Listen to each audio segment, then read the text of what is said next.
Hey everyone, I hope everyone is doing fine. अपने last class में complete किए थे डेरिवेटिव के अंदर में pricing and valuation of forward contract, right? आज अपने क्या कर रहे हैं? Today we are completing the को रीडिंग्स का क्वेश्चंस। जो इंस्टीट्यूट का को रीडिंग होता है उसका chapter and questions we are. चलिए स्टार्ट करते हैं। The following information relates to question number 1 to 6। Bay White financial is a broker dealer. ये वर्ड ब्रोकर डीलर अपने इक्विटी के अंदर में पढ़ेंगे, या जिसने पढ़ लिया होगा ब्रोकर डीलर का मतलब क्या हुआ कि सर एक ऐसा डीलर जो ब्रोकर भी है प्लस डीलर भी है। डीलर का मेन ऑब्जेक्टिव होता है प्रॉफिट कमाना। ब्रोकर का मेन ऑब्जेक्टिव होता है क्लाइंट के लिए बेस्ट प्राइस कोट करना इन टर्म्स ऑफ जो भी काउंटर पार्टी से वो मैच करवा रहा है, बायर को सेलर से मिलवाना, सेलर को बायर से मिलवाना, बट हाँ बेस्ट प्राइस पे ट्रांजैक्शन एग्जीक्यूट करवाना रिस्पॉन्सिबिलिटी है किसका? ब्रोकर का। फॉर एग्जाम्पल अगर बायर का ट्रांजैक्शन है तो lowest possible price should be the best price for the buyer, और अगर सेलर है तो हाईएस्ट पॉसिबल प्राइस। तो ब्रोकर और डीलर का कॉन्फ्लिक्ट भी होता है इक्विटी के अंदर में। We have under the market organization and structure. बोला बे वाइट financial is a broker dealer and wealth management firm. पैसा भी मैनेज करता है, wealth management firm that helps it's clients manage there portfolios using stand-alone derivative strategies. They use actually what? Derivative strategies. A new Baywhite analyst is asked to evaluate the following client situations. Let's check what are the client situation. Match the following definition with their corresponding forward pricing or valuation component. We have to do the match the following. चलो करते हैं match the following, किए बहुत दिन हो गया। सबसे पहला, equal to the difference between the current spot price adjusted by remaining costs and benefit through maturity and the present value of the forward price। बोला कि difference between the current spot price, आज के दिन जो spot price है, adjusted by the cost and the benefits and the present value of the forward price. ये अपने कैसे करते हैं? देखो ये क्या बोला एक्चुअली, अगर आपको याद होगा फटाफट से मैं याद दिलाने का रेजर ट्राई करता हूँ कि प्राइस वैल्यू इनिशियली इनिशियली क्या होता है in case of forward and future? तो सबसे पहला प्राइस होगा F T on maturity is equal to आज का spot price into 1 + RF to the power T on maturity. ठीक है, और इसके अंदर में अपने डिविडेंड्स वगैरह और वगैरह storage costs, all the cost and the benefits can also get adjusted, जैसे अपने करते हैं ना इसके अंदर में। इफ आई टेक, अगर पूरा का पूरा इसको लिखवा दूं मैं, इस इक्वेशन को अगर मैं पूरा कंप्लीट कर रहा हूँ तो क्या लिखना चाहिए मेरे को? प्लस क्या? Storage cost, interest cost plus storage cost minus dividend yield minus convenience yield. Is it fine? और इसको मैं ऐसे भी लिखा सकता था कि F T is equal to S0 आज है। ये सब चीज तो आगे खड़ा है बिकॉज सर अपने फॉरवर्ड रेट निकाल रहे हैं, this is standing as on the expiry, तो आज इसका प्रेजेंट वैल्यू कर लीजिए। Minus present sorry plus present value of storage cost minus present value of dividend yield minus present value of convenience yield. ठीक है, ये पूरा का पूरा एडजस्ट हो गया। अब इसको ले जाके आगे रख दो। ठीक है, तो that will be the forward और फ्यूचर प्राइस। कैसे प्राइस निकलता है? एट इनिशियली वैल्यू क्या होता है? इनिशियली जीरो वैल्यू, मतलब ना बायर ना सेलर, कोई को भी प्रॉफिट या लॉस नहीं होना चाहिए। इन बिटवीन, इन बिटवीन क्या होता है? मतलब बिफोर मेच्योरिटी। इन बिटवीन मतलब बिफोर मेच्योरिटी। मान लीजिए अगर फॉरवर्ड कॉन्ट्रैक्ट 6 मंथ्स का है, फॉरवर्ड कॉन्ट्रैक्ट 6 मंथ्स है, we are standing on 2 months के एंड पे। इन बिटवीन का मतलब ये हुआ कि we are standing on between 2 months के एंड पे खड़ा है। तो बताइए प्राइस क्या होगा? तो प्राइस होगा F T is equal to इस बार एस टी, स्मॉल वाला टी, क्योंकि यहाँ पे क्या अपना एस टी, यहाँ पे S0 होता था, S T into 1 + RF to the power T - T। Obviously फिर यहाँ पे अपने ये सब सारा चीज एडजस्ट कर सकते हैं। Similarly we can adjusting the present value of cost and benefit, present value of cost and benefit, जो जैसे मैंने ऊपर में एडजस्ट करवाया, कॉस्ट एंड बेनिफिट। परफेक्ट। तो यहाँ पे आपका प्राइस फ्यूचर या फॉरवर्ड का प्राइस निकल जाता था। वैल्यू कैसे निकलता था? वैल्यू कि सर आज के दिन एस टी खड़ा है, एस टी खड़ा है, सर एफ टी तो फ्यूचर पे खड़ा है, अरे एस टी 2 मंथ्स में खड़ा है, एफ टी खड़ा है 6 मंथ्स पे, एफ टी तो हमेशा जो भी एक्सपायरी होता है वहां पे खड़ा रहता है। तो सर एक काम करिए, एस टी आज खड़ा है, एफ टी वहां पे खड़ा है, एफ टी का प्रेजेंट वैल्यू कर लीजिए 1 + RF to the power T - T। Obviously ये एस टी कहाँ से आया? S T is adjusting the present value of cost and benefit, ऐसे निकलेगा। या एक और मेथड था, दूसरा मेथड क्या था कि ये जो नया एफ टी आया है, नया F T, new F T जो आया है, सर वो तो 6 मंथ पे एंड पे खड़ा है, माइनस ये मेरा जो ओल्ड एफटी है, जो मैंने कॉन्ट्रैक्ट किया था, सर दोनों अब वहां पे फ्यूचर पे 6 मंथ्स के एंड पे खड़ा है, दोनों का आज क्या कर दीजिए, प्रेजेंट वैल्यू कर दीजिए, दोनों आज का प्रेजेंट वैल्यू कर दीजिए। Is it fine? दोनों में से एक मेथड आप कुछ भी अप्लाई कर सकते हो, ऑब्वियसली अपने इसका सम्स क्लास में ऑलरेडी प्रैक्टिस किए थे, तो मैं नंबर्स वगैरह तो लूंगा नहीं यहाँ पे, जस्ट आपको रिकैप कराने का ट्राई किया। अच्छा, मेच्योरिटी पे क्या होगा? मेच्योरिटी पे F T is equal to S T, क्योंकि सर अब टाइम बचा नहीं, एंड एंड पे क्या होने वाला है? एंड पे सर न्यू एफ टी, या जो एस टी एक्चुअली है वहां पे उसी दिन, minus old F T, old, right? चलिए, आई होप याद आ गया होगा। अब यहाँ पे देखते हैं क्या लिखा है, equal to the difference between the current spot price adjusted by remaining cost and benefits through the maturity and the present value of the forward price. कहाँ पे सूट कर रहा है ये वाला?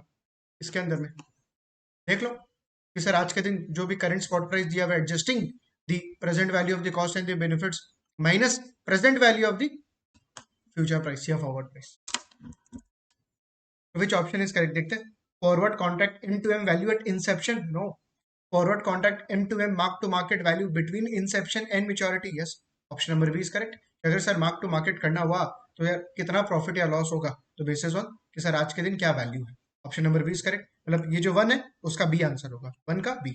Next question number 2, the future value of the underlying asset spot price compounded at the risk free rate incorporating the present value of the cost and the benefits of asset and ownership। ये तो pure आपका क्या हो गया, forward price हो गया।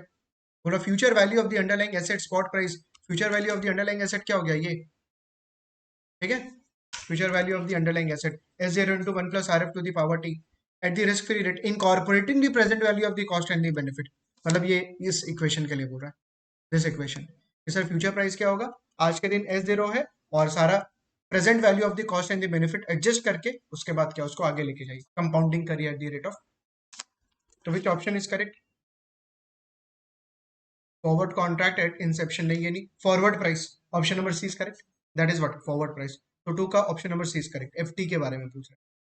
Next third, under no arbitrage conditions for a given underlying spot price S zero adjusted by the cost and the benefit, S zero के साथ कॉस्ट बेनिफिट एडजस्ट कर दिए, risk free rate and forward price this should be equal to zero. क्या लिखा, वापस से read करो।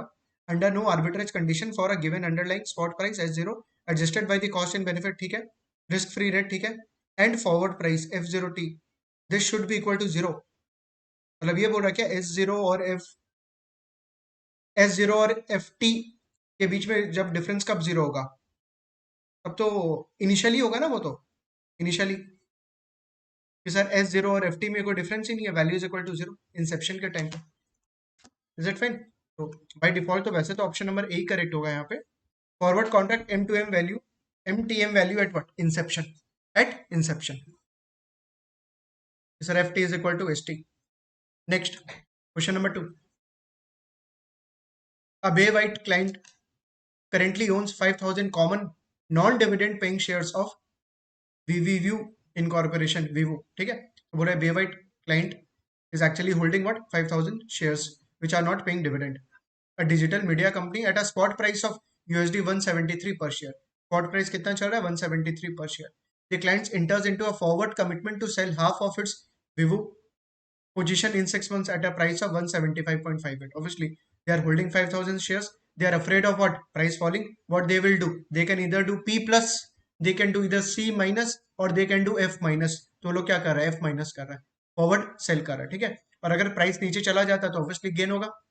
Forward contract enter किया, आपके पास शेयर था, तो are afraid of price falling, आप आपने F माइनस कर लिया, मतलब प्राइस को फिक्स कर लिया। तो बोला प्राइस कितना पे फिक्स हुआ, एंड अराउंड 2500 शेयर्स बेचा, ठीक है, half of its review position at a price 175.58। Perfect. which of the following market events is most likely to result in the greatest gain in the Vivo forward contract M2M value for the client's perspective। एक चीज बताना, ये वाला जो अपने formula लिखे थे, ये लॉन्ग के पर्सपेक्टिव से होता था हमेशा, ठीक है। तो जो बायर है, अब बोल रहा है क्या लिखा था, गेन होगा या loss. which of the following market events is most likely to result in the greatest gain in the Vivo forward contract M2M। Okay, बोला कि गेन कैसे होगा, शॉर्ट को जो एफ माइनस करके रखा उसको गेन कैसे होगा। सर गेन तो तभी हो सकता है अगर स्पॉट प्राइस नीचे चला जाए, या इंटरेस्ट रेट नीचे चला जाए, इंटरेस्ट रेट नीचे चला जाए, या स्टोरेज कॉस्ट नीचे चला जाए, कम हो जाए स्टोरेज कॉस्ट, या डिविडेंड यील्ड हाई हो जाए, कन्वीनियंस यील्ड हाई हो जाए। सर कैसे बोल रहे हो आप ये सब चीज? अरे इट्स वेरी इजी, तुमने एफ माइनस करके रखा है, right? You want price to fall, तभी तो गेन होगा, प्राइस गिरने से गेन होगा। तो सर प्राइस कैसे गिरे? अगर एस जीरो देखो यहाँ पे, एस जीरो गिर जाए, एस जीरो गिर जाए, present value of storage cost कम हो जाए, डिविडेंड यील्ड हाई हो जाए, हाई, क्योंकि dividend yield convenience yield high होगा तो एफटी होगा, एफटी कम होगा, right? Dividend yield, sorry, dividend yield convenience yield क्या हो जाए? हाई हो जाए।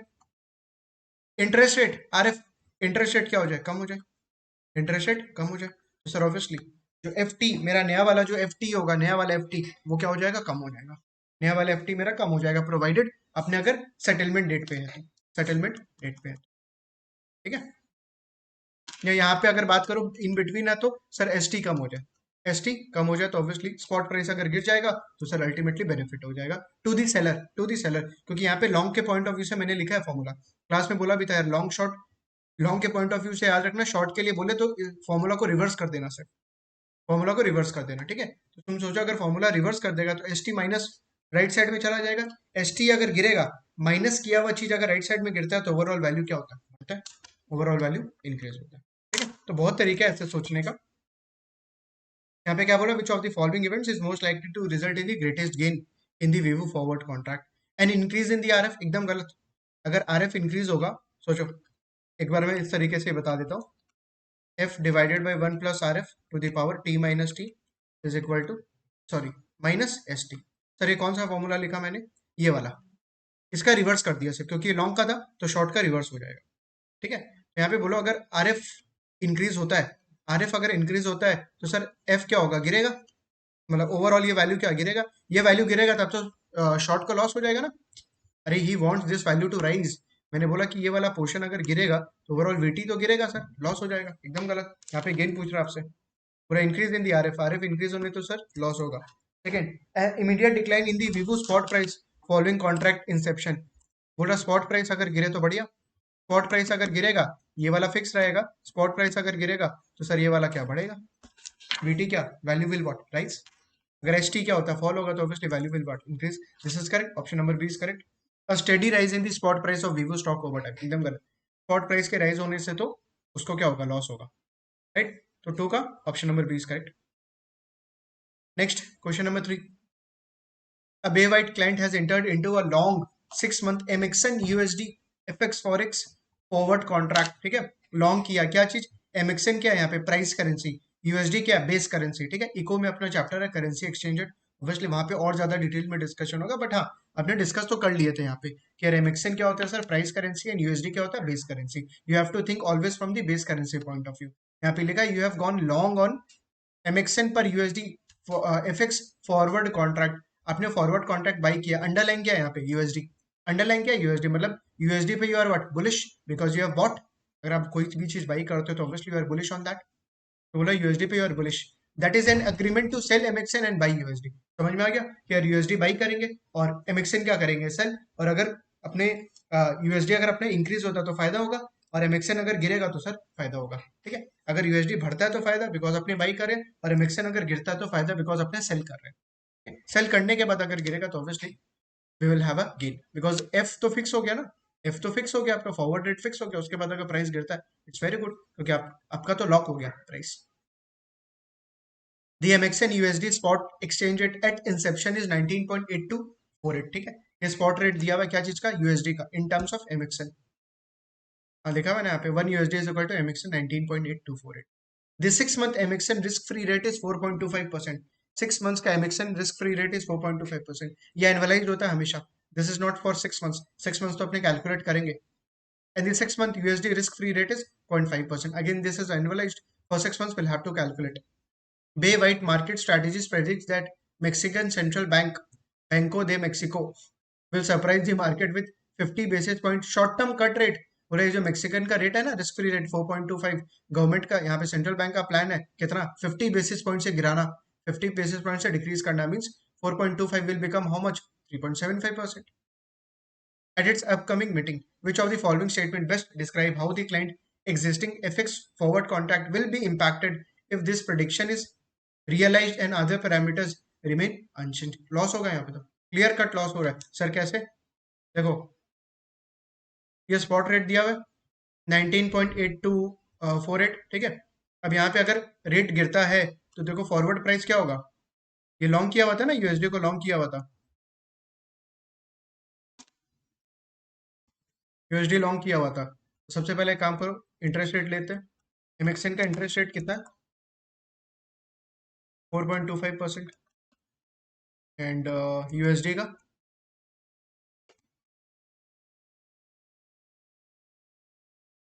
and this is for 6 months।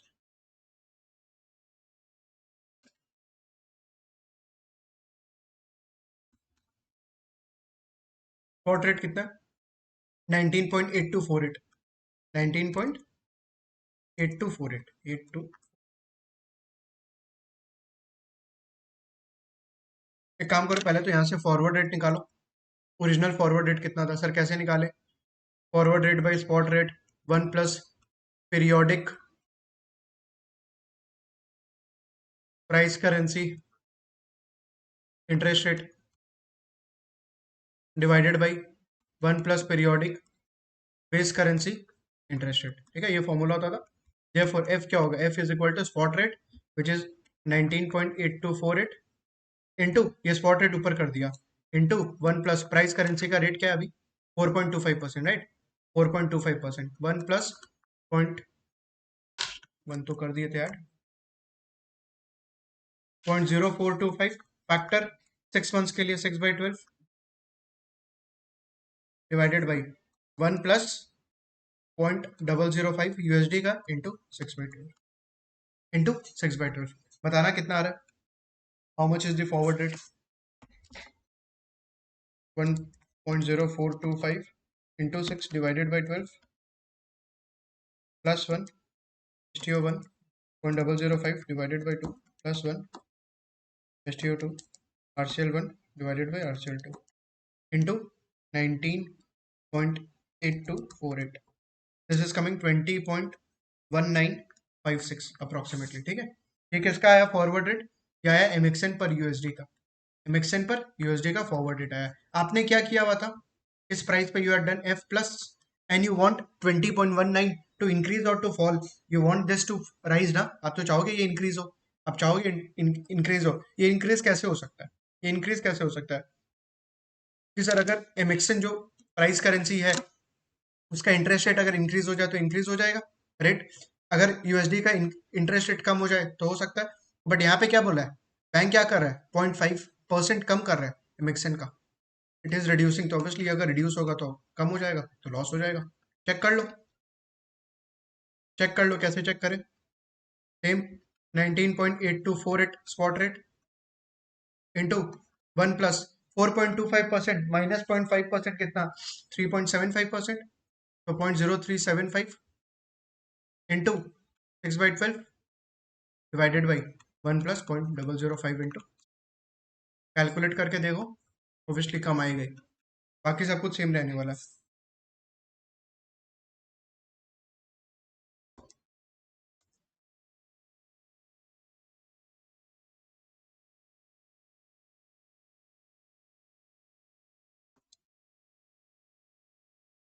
This is coming 20.146, 20.146, ठीक है। तो यूएसडी पे इतना बाई किए थे अपने, यूएसडी बाई किए थे 20.19, कितना हो गया? 20.14, 20.14, ऑब्वियसली लॉस हो जाएगा, there will be a loss. देखते हैं क्या लिखा। The lower interest rate differential between MXN and USD will cause the MXN USD contract forward rate to be adjusted downward। एकदम गलत बात है। अरे फॉरवर्ड जो आपका कॉन्ट्रैक्टेड रेट होता है वो कभी एडजस्ट होता है क्या? इस पे आपने बाई किया था, एफ प्लस किया था, विल इट चेंज और it will remain fixed? It will remain fixed for you, आपके लिए फिक्स रहेगा, मार्केट में चेंज होते जाएगा। This 20.19 became 20.14, right, but for you this is your contracted rate, this will keep intact, मतलब ये पूरा इंटैक्ट रहने वाला है, ये आपके लिए फिक्स रहेगा। और मार्केट में 20.14 हो गया। और यहाँ पे क्या लिखा है लोग कि contract forward rate to be adjusted downward. No, contract forward rate तो सर फिक्स रहने वाला है, राइट। तो ये लाइन गलत है। Contract forward rate to be adjusted downward because your forward rate will remain fixed for you, for others it will change in the market. the client will realize an MTM gain on the forward foreign exchange forward contract. Wrong. The lower interest rate differential between MXN and USD will cause the client to realize a mark to market loss on the MXN USD forward contract. एकदम सही है. Option number C is correct because lower interest rate differential की वजह से क्या? There is a loss. Question number 4. A client seeking advice on a fixed income portfolio observes the price and the YTM yield to maturity of 1 year and 2 year. एक second, यहाँ पे क्या बोला? Client seeking advice on a fixed income portfolio. ये अपने fixed income के topic के अंदर में ऑब्वियसली और अच्छे से करने वाले हैं, जहाँ पे स्पॉट रेट फॉरवर्ड रेट अपने करेंगे. बट हाँ, यहाँ भी मैंने आपको बताया था स्पॉट रेट और फॉरवर्ड रेट, कि forward rate given spot rate अगर दिया हुआ है तो कैसे कंप्यूट करते हैं. बट यहाँ पे क्या दिया हुआ है? The client seeking advice on a fixed income portfolio observe the price and the YTM दिया है, और 1 year is R1 and 2 year is R2. This is not spot rate 2 year का. ठीक है, ये YTM दिया आपको R1 R2. We can compute spot rate. देखो फर्स्ट ईयर का जो YTM होगा that will be spot rate itself. Second year का we can compute spot rate, यहाँ से निकाल सकते हैं अपने. Annual compound annual coupon government benchmark bonds currently available in the market. Which of the following statement best describes how the analyst can determine a break-even reinvestment rate in 1 year time to decide whether to invest now for 1 or 2 years? Okay, तो अपने को reinvestment rate निकालना है. कुछ वैसे compute नहीं करना because we don't have the numbers यार, बट निकलेगा कैसे सोचो एक बार. सर अगर अपने को 0 1 2, ठीक है, ये रेट है अपने पास S2. नहीं, ये रेट नहीं है इधर, ये रेट नहीं है, दिस इज नॉट गिवन. हाँ, S1 सर ये क्या है? ये YTM है फर्स्ट ईयर का. ये दिया हुआ R1 दिया हुआ ना, दैट विल बी S1. मेरे को बोला ये वाला रेट क्या होगा, 1/1 आफ्टर 1 ईयर फॉर 1 ईयर क्या होगा, ये रेट पूछ रहा है. What will be the break even rate? तो सर अपने पास S1 दिया हुआ है बट अपने S2 नहीं दिया हुआ है. S2 is not given. तो सर अपने S2 कैसे निकालते हैं? अपने को अगर आज प्राइस पता है, अपने को आज कूपन पता है, कूपन अमाउंट, ठीक है, 1 प्लस YTM पता है which is R1, second year का फेस वैल्यू प्लस कूपन पता है, डिवाइडेड बाई YTM निकाल सकते हैं R2, हाँ सर निकाल सकते हैं. वी कैन कंप्यूट ऐसा. अपने पास सारा डेटा है, we have all the data, right. R2 नहीं है तो R2 निकाल सकते हैं, राइट. तो वहां से अपने को S2 मिल जाएगा. We can have what S2. अपने यहाँ से S2 निकाल, मतलब S2 अपने को कंप्यूट कर लेंगे अपने. एक बार S2 निकल जाएगा then you can compute what 1/1 then you can compute what 1/1. देखते हैं लोग कैसे लिखा आंसर में. As the 2-year rate involves intermediate cash flows, divide the square root of 1 plus R square, 1 plus R2 by 1 plus R1 and subtract. नहीं नहीं, एकदम गलत है तो. अरे अपने पास अगर S2 अगर पता लग गया तो अपने कैसे निकालेंगे 1/1. सर 1 प्लस S2 का whole square is equal to 1 plus S1 into 1 plus 1/1. Therefore 1/1 कैसे निकलेगा? It will be 1 plus S2 का whole square divided by 1 plus S1, और ये जो प्लस 1 था यहाँ पे आके -1 हो जाएगा. ये आपका ब्रेक इवन रेट हो जाएगा. This will be your break even rate. यहाँ पे लोग क्या बोल रहा है? As of the 2-year rate involve intermediate cash flow, divide the square root of 1 plus R square by 1 plus R1 and subtract -1 to arrive at the break even. Wrong, wrong. Square root थोड़ी करना है, plus R2 से थोड़ी अपने divide करेंगे. We have to take what S2 spot rate लेना. Since the first year returns are compounded on the second year, set 1 plus R1 multiplied by 1 plus break even rate equal to 1 plus R square. सारा सही चल रहा था लेकिन ये लोग क्या किया, 1 प्लस R स्क्वायर बोल दिया. बोला 1 प्लस R1, S1 को R1 भी बोल सकते हैं because R1 S1 is same. ठीक है, तो 1 plus R1 into 1 plus break even point. ये लोग बोल रहे हैं ये ब्रेक इवन पॉइंट है, और बोल रहे is equal to 1 plus R square. 1 plus R square नहीं, S2 स्क्वायर, S2 स्क्वायर होगा. And solve for the break even reinvestment rate. Wrong, R2 नहीं S2 होना चाहिए था यहाँ पे. Third, since the break even reinvestment rate investment involves a zero coupon cash flows, first substitute the 1 year rate into the 2-year bond price equation to solve for 2-year spot rate. एकदम सही है, यही बोला था मैं आपको. यहाँ पे अपने पास अगर सारा डेटा अवेलेबल है, यहाँ पे अपने R2 निकाल सकते हैं. वी कैन कंप्यूट R2, वही बोल रहे हैं यहाँ पे. Since the break-even reinvestment rate involves a zero coupon cash flow, first substitute the 1-year rate into the 2-year bond price equation to solve for the 2-year spot rate. Okay, 2 साल का spot rate और zero rate Z2. Then set 1 plus R1 into 1 plus break even reinvestment rate is equal to 1 plus Z2 is nothing but spot rate. Spot rate बोला एक बार तुम R2 निकाल लिया ना, एक बार R2 निकाल लिया मतलब S2 आ जाएगा। S2 आ जाएगा उसके बाद क्या, उसके बाद आपके पास सारा है ये इक्वेशन, S2 में पुट करिए and you can compute what, break even point. आप आराम से ब्रेक इवन पॉइंट निकाल सकते हो। ये लोग यूज किया जीरो कूपन बॉन्ड, अपने भी क्लास में बोले थे जीरो कूपन बॉन्ड में क्या होगा सर, आज प्राइस पता है मेरे को डायरेक्टली फेस वैल्यू मिलेगा, सेकंड ईयर वाले बॉन्ड में, सेकंड ईयर में 1 + R2, ये R2 निकल सकता है, हाँ सर प्राइस पता है फेस वैल्यू पता है, R2 निकल सकता है, everything we have R2 we can compute.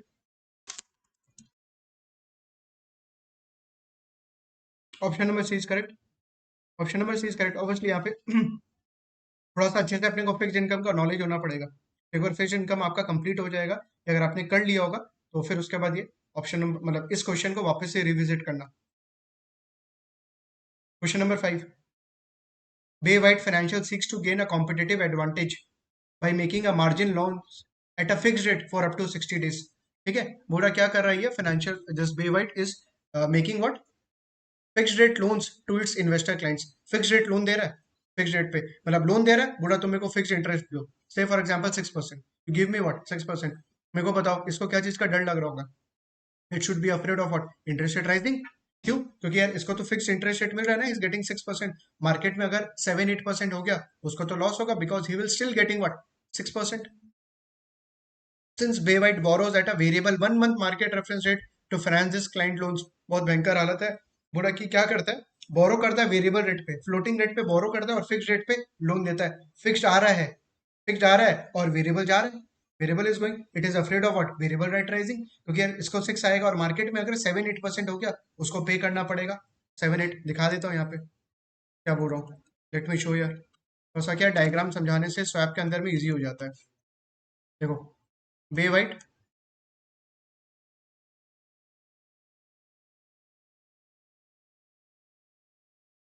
Client को लोन दिया, क्लाइंट क्या दे रहा है, फिक्स रेट दे रहा है, फिक्स रेट दे रहा है, ठीक है, at the rate of 5%। Bay White क्या किया, ये लोन लिया, लोन लिया वेरिएबल रेट पे, वेरिएबल रेट पे। यहाँ पे समझ ही गया होगा कि सर ये जो आउटफ्लो हो रहा है इसी में तो डर है ना कि अगर वेरिएबल रेट इंक्रीज हो जाए तो, अगर ये इंक्रीज हो जाएगा तो उसको लॉस होगा, because he will still get 5%, is afraid of what, variable interest rate rising.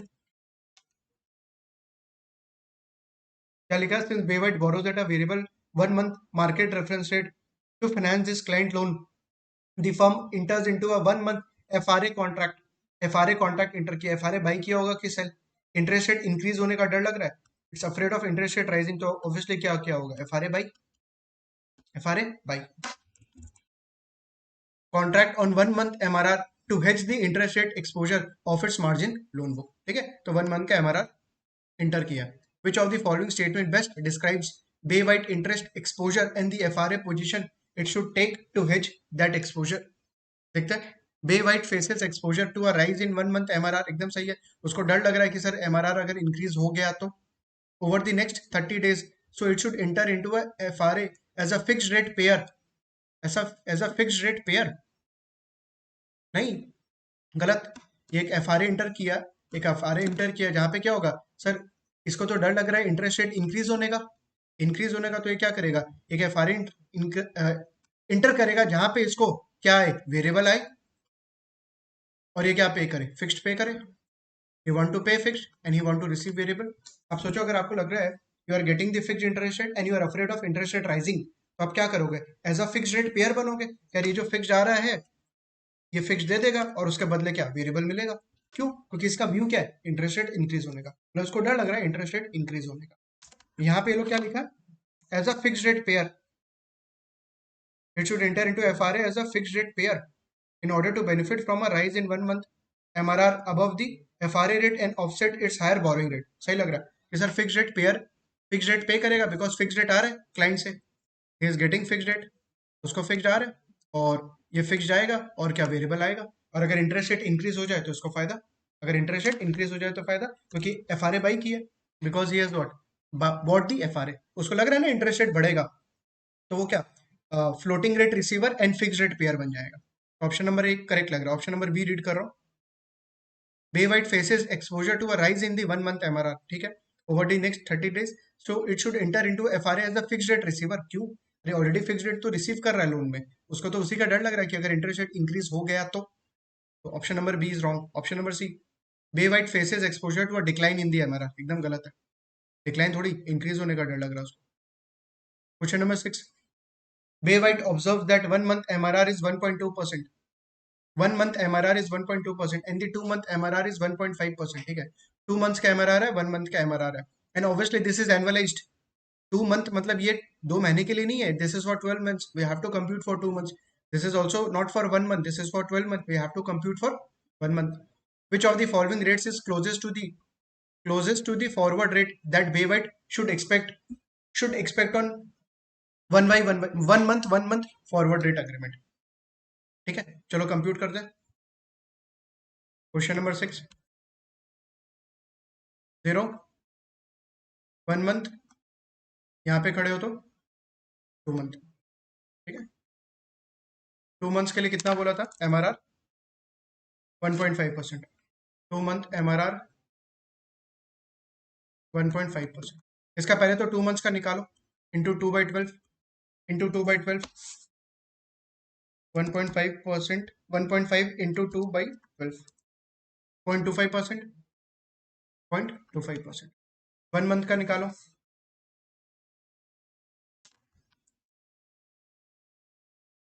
1.2%, 1.2% into 1/12 कितना आएगा, 1.2 डिवाइडेड बाई 12, 0.10%, 0.10%। ठीक है, अपने को ये निकालना है 1 month, after 1 month for 1 month, after 1 month for 1 month। कैसे निकालना है, इट्स इजी। सबसे पहला ये जो 1.25% है इसका क्या करो, फैक्टर 1.025, 1.0025 होगा ना, हाँ 1.0025 divided by 1.0010, is it fine. 1.0025 divided by 1.0 -1 into 12 months के लिए divided by, sir upper leg कितना था 2 months के लिए, नीचे का लेग कितना था 1 month के लिए, तो दोनों लेग का difference that will be 2 - 1, is it fine. कि सर अपर वाला लेग का factor divided by downward leg का factor -1 into 12 annualize divided by what, bigger leg divided by minus what, smaller leg. तो ये दोनों के बीच का डिफरेंस कहा है, चलो कंप्यूट करो। 1.0025 डिवाइडेड बाई 1.001 -1 इंटू, इंटू 100 करना पहले, इंटू 100 भी, इंटू 100 भी परसेंटेज में कन्वर्ट करना है ना, into 100 into 12, 1.798%, 1.7, this will be FRA. FRA का रेट कितना हो गया, 1.798%। ठीक है, which option is correct, option number A closest है, option number B 1.35, option number C 3.5। Obviously option number A is correct, option number A is correct. ठीक है, think या दैट्स इट। यहाँ पे आपका 6 क्वेश्चन था वो रीडिंग्स के अंदर में, जस्ट वी हैव डन। एक बार आपको रिव्यू जरूर करना पड़ेगा बिकॉज क्वेश्चन का जो लैंग्वेज है थोड़ा सा हेवी है, आपको अच्छे से पढ़ना पड़ेगा, and obviously we have discussed each and everything. यहाँ पे एक बार कैंडिडेट रिसोर्स में भी एक्स्ट्रा क्वेश्चन देखिए, and if you have any doubts please let me know. Thank you guys.